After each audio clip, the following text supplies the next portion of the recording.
ইতিমধ্যেই সমস্ত জল্পনার অবসান ঘটিয়ে অবশেষে বিজেপির কেন্দ্রীয় নেতৃত্ব তাদের আসানসোল লোকসভা আসনের প্রার্থীর নাম ঘোষণা করেছেন। আসন্ন লোকসভা নির্বাচনে আসানসোল লোকসভা কেন্দ্রের বিজেপির প্রার্থী করা হয়েছে গত লোকসভা নির্বাচনে বর্ধমান দুর্গাপুর লোকসভা আসনের বিজেপির জয়ী প্রার্থী সুরিন্দর সিং আলুওয়ালিয়াকে। প্রার্থী ঘোষণার পর বৃহস্পতিবার বিকেল নাগাদ তিনি দিল্লি থেকে অন্ডাল বিমানবন্দরে এসে পৌঁছান। এদিন অন্ডাল বিমানবন্দরে তাকে স্বাগত জানাতে উপস্থিত হয়েছিলেন বিজেপির কর্মকর্তারা। আসানসোল লোকসভা আসনের বিজেপি প্রার্থীকে নিয়ে উপস্থিত সকল বিজেপি কর্মকর্তাদের মধ্যে ছিল ব্যাপক উন্মাদনা। অন্ডাল বিমানবন্দরের বাইরে বেরিয়েই আসন্ন আসানসোল লোকসভা আসনের বিজেপি প্রার্থী সুরিন্দর সিং আলুওয়ালিয়া জানিয়ে দিলেন, জন্মভূমি আসানসোলে দল তাকে প্রার্থী করায় তিনি গর্বিত।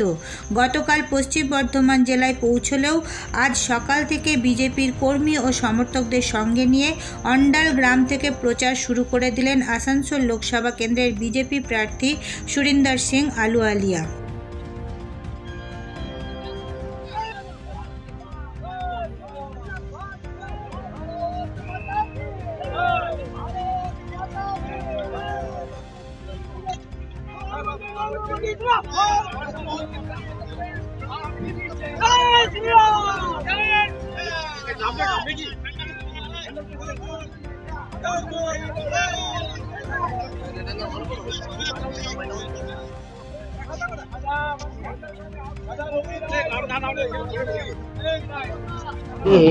কালকে নেমেছি, এই শুরু করলাম আমি, এই অন্ডাল গ্রাম থেকে আরম্ভ হলো।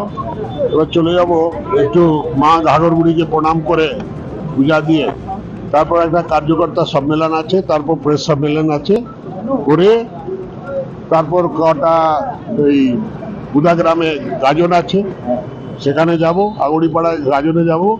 হ্যাঁ, আজকের কর্মসূচিটা পাঠানো হয়েছে আপনাদেরকে, সবার সঙ্গে দেখা হবে।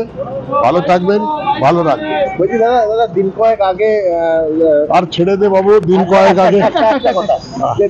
আগে অভিষেক ব্যানার্জি আপনার বলেছেন কীর্তি আজাদকে মঞ্চে বসিয়ে যে যারা বাংলা জানে না, বাংলা বোঝে না, বাংলার সংস্কৃতিকে বোঝে না, তো তাদের তো আবার প্রার্থী করছে, এটা কি ধরনের বিচার? আরে ভাই, ওদের পার্টি, ওদের বিচারধারা, ওদের চিন্তাধারা, ওদের পছন্দ, তাদেরকেই সেলাম।